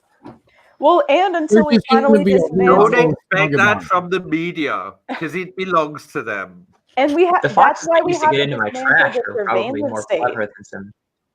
Yeah, I was just going to say, that's why we have to dismantle the surveillance state first before we even have the discussion about these problems, because otherwise it's just going to keep propagandizing people and tearing people apart and killing people and just impeding any chance we have of coming together to make meaningful progress, because that's the door we have to kick down before we can get into the house and start remodeling shit. So it's like, you've got everyone's data on a computer, and then you start messing with algorithms. You have AI to do the work for you and stuff like that. Like, you don't even need wars anymore. You've got control of the whole show if everything they've got is depending on their telephone. She absolutely right. So what's the approach, Glory? What do you see being the way that it is actually on the ground, boots on the ground, Yenny, able to do something against that? Like Whitney speaking out to the end, but she's one voice. It's a lot of responsibility on her shoulder as well, you know. And there's only a few people speaking, and we try and introduce these ideas to people around us, and they're like, oh, really? Google's not my friend. I mean, is it gatherings? Is it demonstrations? Is it boycotts? Is it just doing what do we see as being? There has to be solutions out there. There has to be. There's no problem without a solution. I believe that. I mean, I'm very much in favor of like on the ground actions. My thing with them is like every time I go to them, I'll have these really, really productive conversations with people. And then, almost half the time it ends with, oh, nah, like we just gotta vote for this person, or, oh, nah, don't worry, Trump's got this. So you have to kind of unsheepdog these people out of electoralism and get them to realize that the solution is really something that is post-partisan, and it has to be, like, if we can unite in a post-partisan manner around like a platform of just burning down and smashing the national security state in the Mickey Mac complex. Well, what about Occupy Washington? Is it feasible? I mean, I think we have the numbers. I don't think we'll know until we try. Is it essential? I mean, what? It seems to be near essential, but Washington D.C. I mean, I think it's worth trying, and I mean, I was. Hold up, real quick. We have a hard out in 25 minutes. Josh and I are going to be on Anonymous Bites Back Radio at 7 our time, which is about 54 minutes from now. Good job, Steve. So amazing. You're just going. It's fantastic. I'm just watching as much as I can of you, Steve. It's so inspiring that somebody is coming from such an honest place, really. I was actually just applauding his math. Yeah, you worked out the 54 minutes pretty seamlessly. I was waiting for it to change on me right in the middle of it, so your smart ass could be like, no, technically it's 53 because it's yeah. Well, now that you mentioned it, it is 53 minutes. Right? No, I'm fully aware of that, Lori Jones.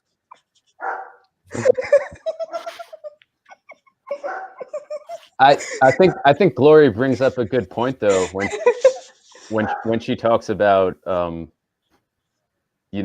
burning the system down. I think that like right after George Floyd was murdered by police in Minneapolis, 1 out of 8 of those Minneapolis police officers have gone to Israel on the indoctrination program that cops go on.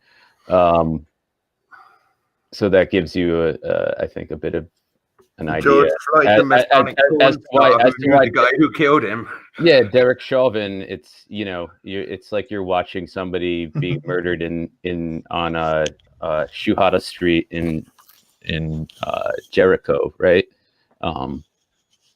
But I think that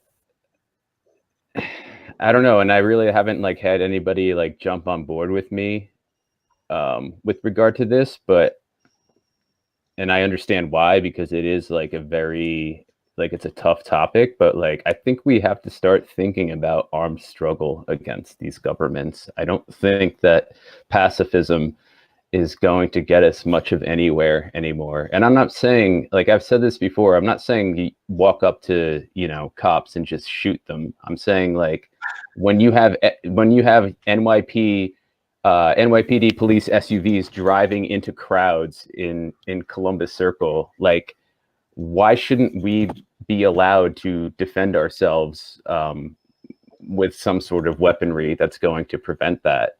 And I think defense is one thing, but attacking is another thing.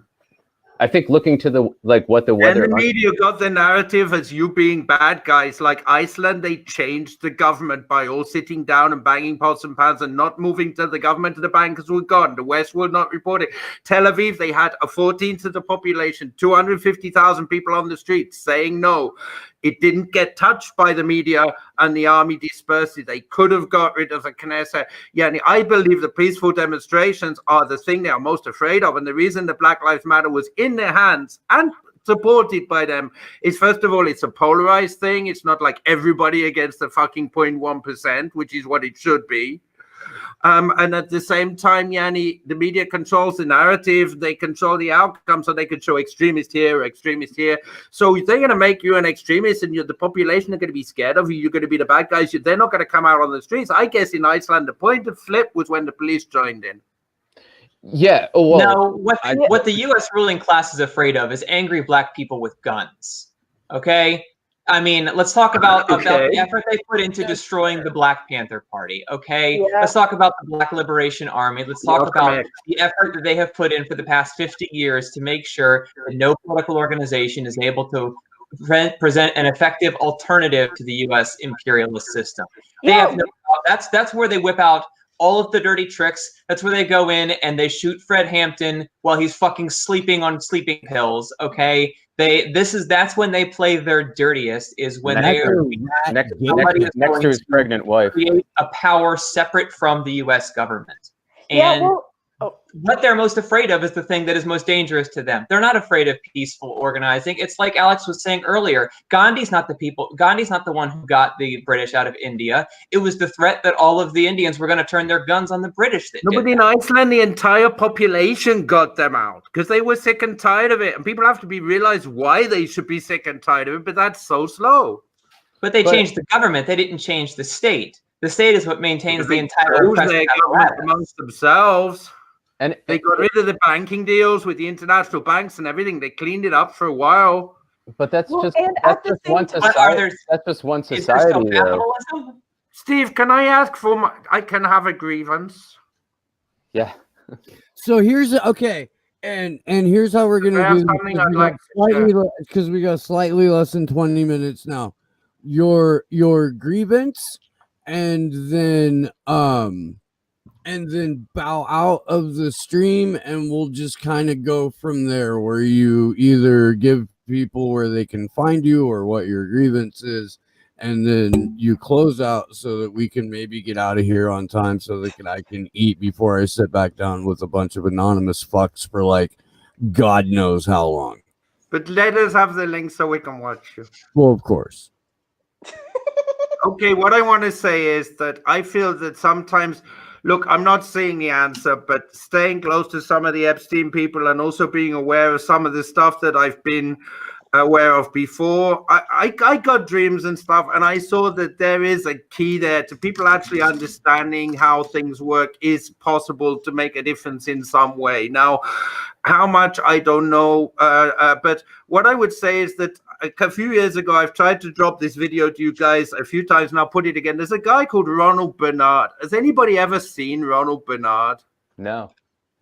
Okay, this guy used to work for those guys. Like, he was in an organization who basically owned the countries. Like, my point is, my grievance is that we still refer to things in terms of countries rather than maybe like Jason Burmas would get closer to say the predator class, is that he's saying that he was invited, basically a story of, and this comes also, you know, and I should focus on Middle East. I'd love to have another one of these sometime that I could maybe, you know, brainstorm as you guys for some solutions for Middle East, because I'm in communication with some people here that are ex-army, and you know what I mean, like people like that. Like Jordan needs to find its place in this, and they don't have a lot of ideas. I'm not representing them, but I sometimes, like, you know what I mean, I want to see peace. Jordan stands for peace. The Hashemite rulership are like the only people, like if they were not kings, they'd say you're dreaming. They're talking about peace, equality. They still stick to the level. They're clean people in this region. That's a very precarious position to be in.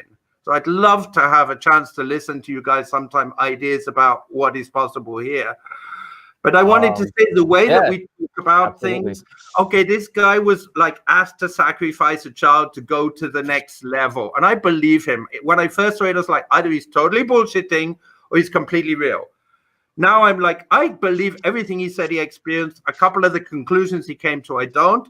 But everything that he says, I believe it's real. And he was basically, he had bankers at his feet because he was the one giving them directions as to what to do. He was a genius financier. He decided to basically sell out to the mob. And what he said is there's like 8,000 or 9,000 people that are completely above the law. And countries are not it. Like when you're talking about Israel and America, like it's the same guys. It's the same guys. It's not hypothetical to say, even when you look at Mega Group and stuff like that, those guys don't need passports. They need passwords, you know, and I believe this now is real. And if they want passports, they can ask a guy and they bring them 5, which I look at Ghislaine Maxwell, she had 5. They didn't mention the Israeli one in the court case. That's interesting. Yeah. They only mentioned the other 4. But what I want to say is, like, Maria Farmer would be a really good person for you, or some people, maybe Glory, Steve, whatever, to talk to, because she was in the middle of that and she's on the same wave. She's like, this cannot work continuing like this with these people.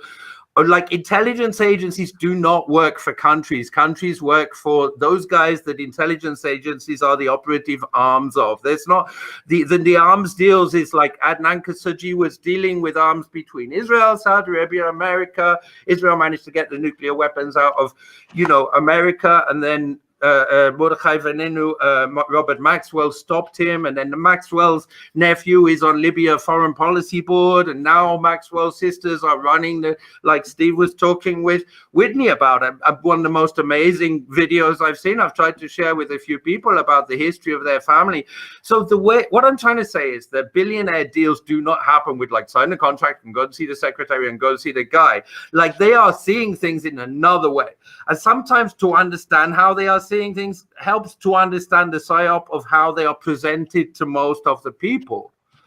And there is some kind of agenda. And yeah, if you can figure out what they want, you know the next step. But the point is, they are a tiny number of people. And this is what Julian Assange said.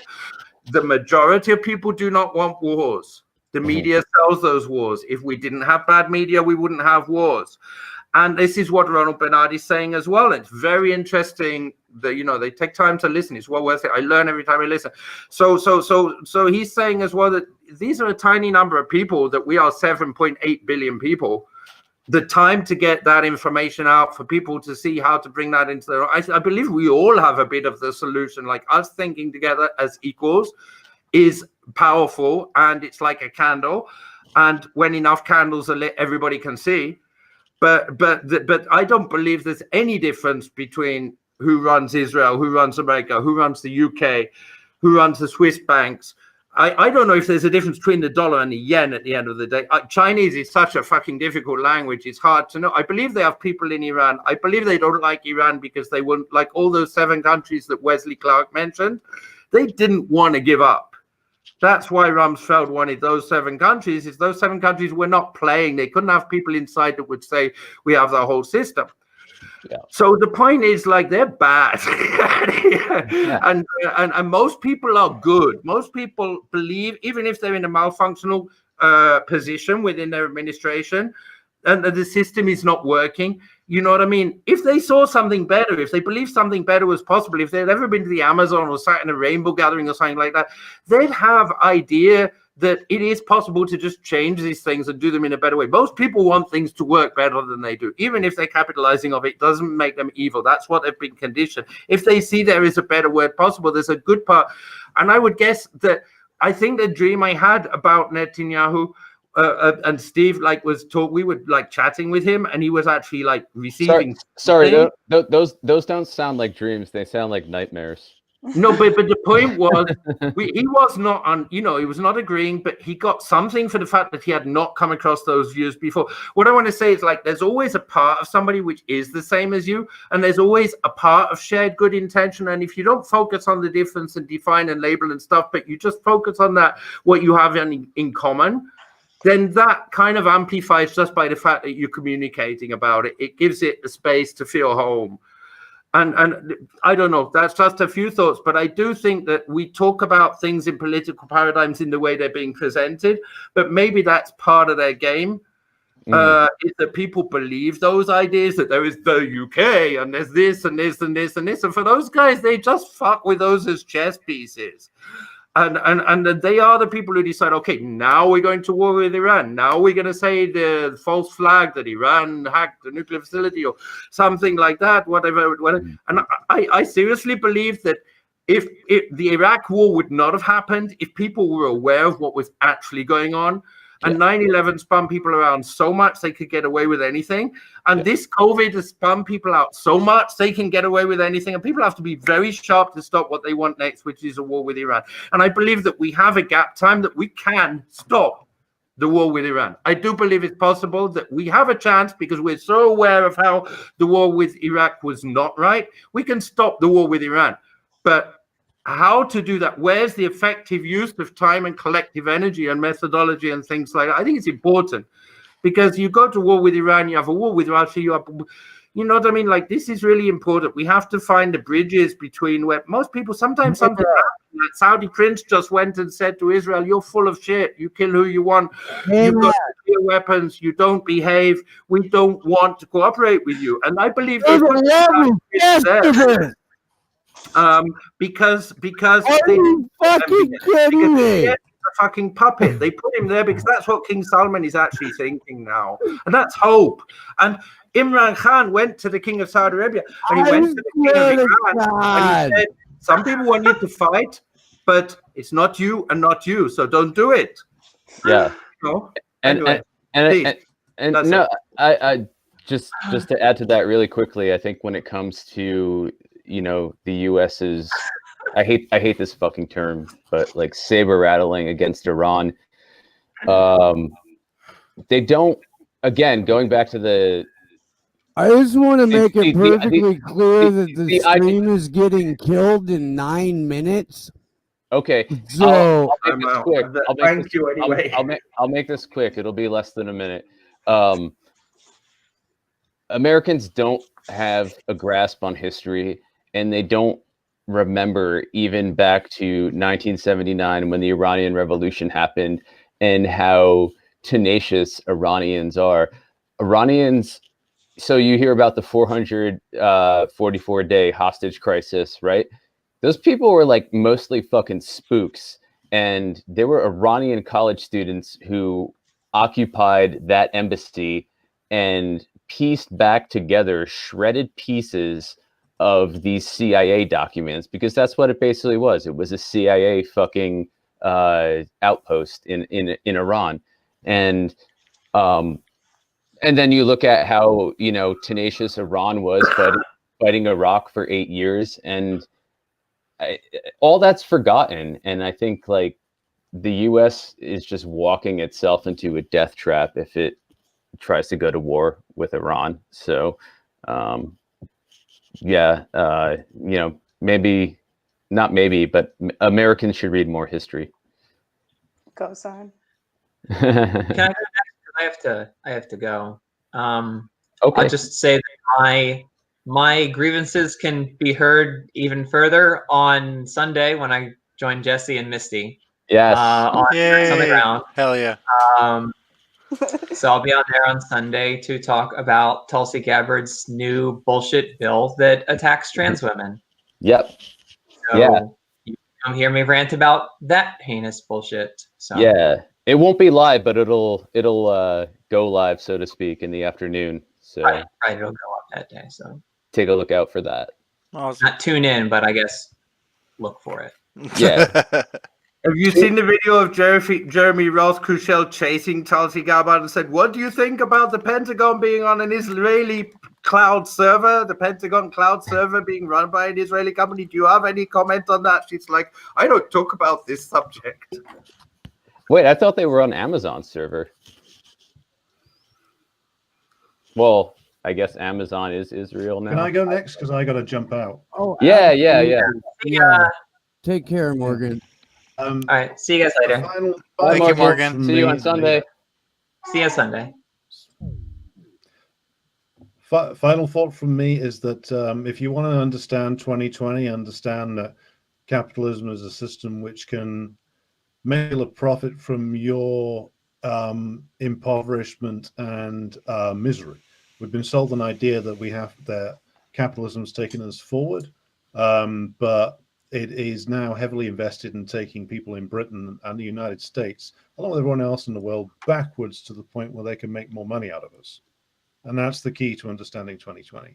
And you can find me on just Alex Davidson82 on Twitter, and keep an eye out for the documentary I'm working on, which will drop in, the first part of which will drop at the end of February, nice. Covering how charities pave the way for imperialism.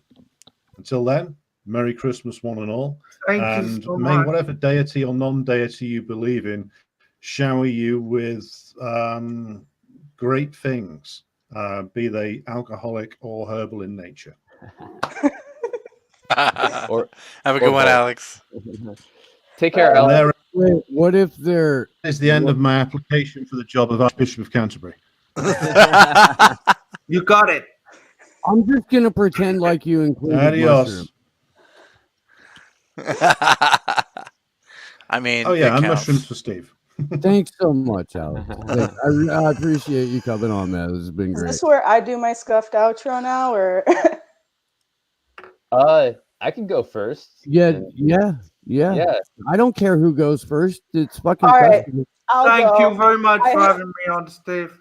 Yeah, thank you. Both Gloria One and final Steve. grievance. State violence is unacceptable in any form it comes in.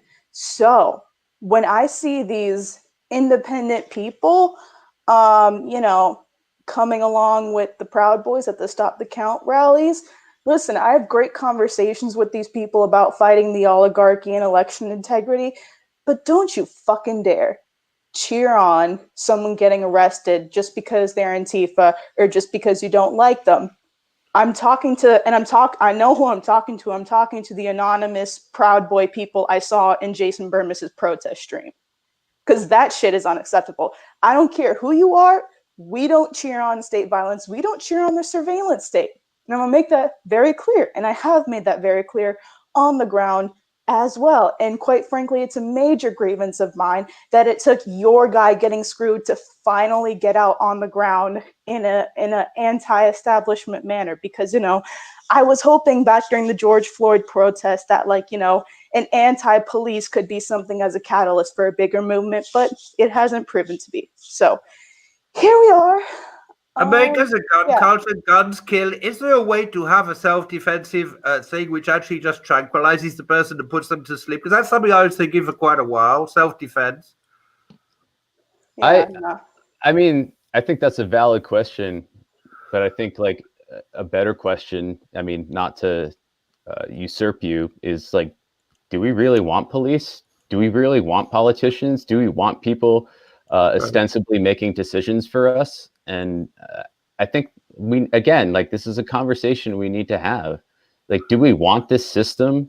Do we want Tulsi Gabbard making decisions for us? I mean, as many good things as she stands for, it's I don't know who the fuck she is. I don't want her. Yeah. She's like from life. V. Somebody said once she looks like from V. And that's my question. I think I think we all have a lot of good discussions and everybody's bringing up very good points, but the underlying assumption is that the system is going to be there. And so we just need to figure out how to reform it. And I think we need to move beyond that. And shout out to Steve and Jessica for having those discussions. Do we have those values? Yeah, no, I know. I know you guys are on the same page, and I don't have the answer either. But I think that it's a point worth bringing up and discussion worth having, and maybe we can have it another time when we have more time. We have that another time. Yeah. But Steve, Glory, thank you so much for having me on. I'm Jesse Zerwell. You can find me on Twitter at JESSEZ. He's been on fire. ZURAWELL. And I also co-host Facts on the Ground podcast, which you can find at FOTG podcast with Misty Winston, who you can find her at Sarcasm Stardust. Definitely recommend you follow her because you will be instantly enlightened. So, right. Agreed.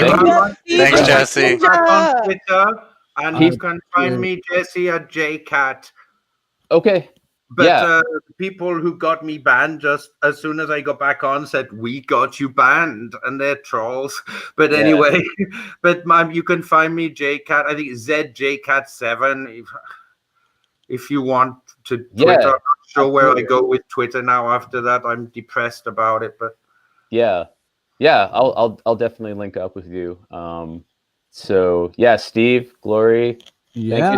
thank you so much. Jesse, J-Cat, thank you both. Thank you. Nice to see you. Yeah, Absolutely. great talking to you. Josh, do you have anything? All right, take care, y'all. Nah, I got nothing. My grievance is the cancel culture shit. So.